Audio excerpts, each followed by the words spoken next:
رام مندر کے بعد دیگر کئی شہروں کے اندر مندروں کو بھی لوٹا جا رہا ہے، چڑھاوے کے مال کو بھی لوٹ کر چوری کر کے لوگ لے کر جا رہے ہیں۔ یہی وجہ ہے بھارت دنیا کے اندر کرائم میں سب سے آگے ہے، اور مودی کے آنے کے بعد بھارت کے اندر تباہی اور بربادی اور زیادہ آئی ہے۔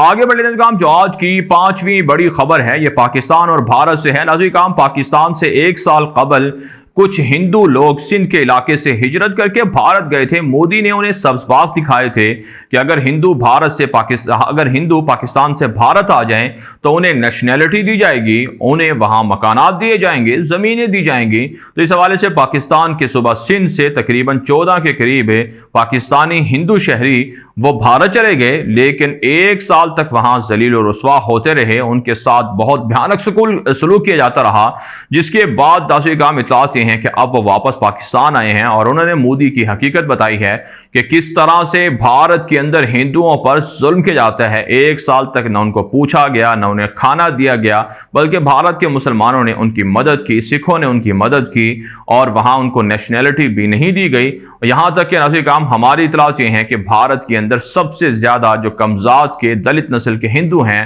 ان پر روزانہ کی بنیاد پر تشدد کیا جا رہا ہے۔ پھر بھی ناظرین پاکستان کو یہ کہا جاتا ہے کہ پاکستان کے اندر اقلیتیں محفوظ نہیں ہیں، حالانکہ دنیا کے اندر جتنی اقلیتیں پاکستان میں محفوظ ہیں، شاید ہی دنیا کے کسی اور ملک میں اتنی اقلیتیں محفوظ ہوں گی، ان کو مکمل پاکستانی حقوق حاصل ہیں۔ آگے بڑھنے کا جو آج کی 6ٹھی بڑی خبر ہے، یہ ترکی اور یورپ اور یونان کی کشیدگی کے حوالے سے ہے۔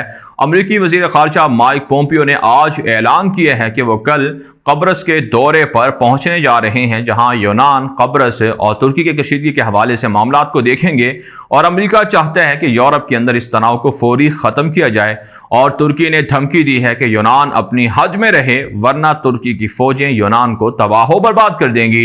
اس کے علاوہ اطلاعات یہ ہیں کہ لیبیا کے اندر ترک فوجوں کا آپریشن کامیابی سے باغی حفتر کے جنگجوؤں کے خلاف جاری ہے۔ بنغازی کے اندر آج وہاں لیبی عوام نے بڑے پیمانے پر احتجاجی مظاہرہ کیا ہے کہ باغی حفتر کے جنگجوؤں کی وجہ سے وہاں ان کی معاشی حالات انتہائی خراب ہو چکے ہیں۔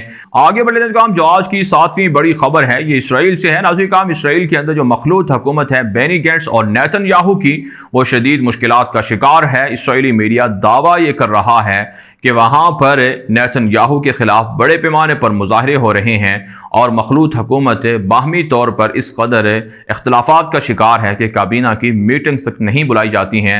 ساتھ ساتھ ناظرین اطلاعات یہ ہیں کہ نیتن یاہو کو ہٹانے کے لیے آج بھی ہزاروں لوگوں نے مظاہرے کیے ہیں۔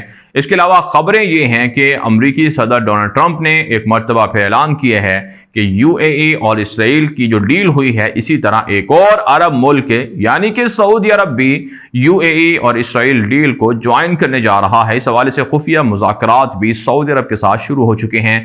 آگے بڑھے ناظرین، جو آج کی 8ویں بڑی خبر ہے، یہ ایران سے ہے۔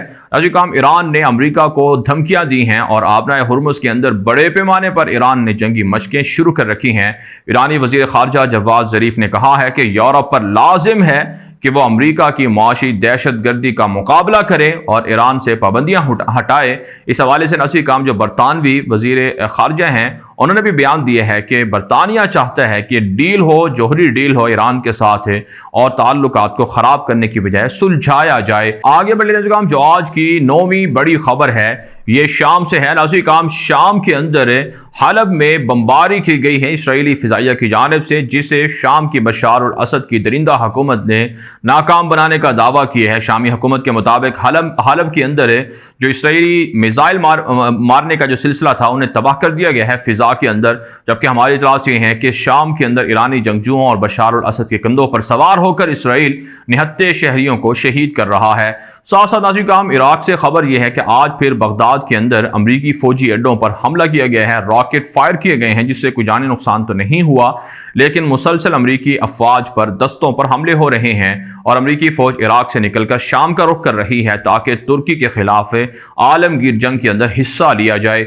آگے بڑھنے کا جو آج کی 10ویں بڑی خبر ہے، یہ امریکہ سے ہے۔ ناظرین، مائکروسافٹ نے ایک مرتبہ پھر یہ کہا ہے کہ ایران، روس اور چین کے جو ہائیکرز ہیں، وہ سائبر حملے کر کے ٹرمپ اور جو بائیڈن کے الیکشن کمپین کو متاثر کر رہے ہیں، ان کا مقابلہ کرنا ہوگا۔ ساتھ ساتھ ناظرین امریکی صدر ڈونلڈ ٹرمپ نے دھمکی دی ہے چین کو کہ ان کی جو ٹک ٹاک کمپنی ہے، اس کو جو مہلت دی گئی ہے، اس میں مزید اضافہ نہیں ہوگا، اور ٹرمپ کے جو بائیڈن پر اور جو بائیڈن کے ٹرمپ پر حملے بھی جاری ہیں، الیکشن مہم بھی جاری ہے، ساتھ ساتھ امریکہ کے اندر خون ریز فسادات اور جھڑپوں کا سلسلہ بھی جاری ہے۔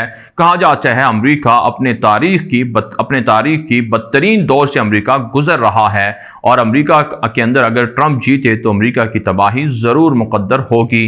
بہرحال ناظرین کرام، دنیا بھر سے تھے آج کی 10 بڑی خبریں۔ ان خبروں کے حوالے سے آپ کی کیا رائے ہے؟ اپنی رائے کامنٹ کے ذریعے سے ضرور ہم تک پہنچائیں۔ مزید خبروں کے لیے آپ ہمارے ٹویٹر اکاؤنٹ دنیا میرے آگے اور غلام نبی مدنی فالو کر سکتے ہیں۔ آج کے لیے اتنا ہی، اجازت دیجیے، اللہ حافظ۔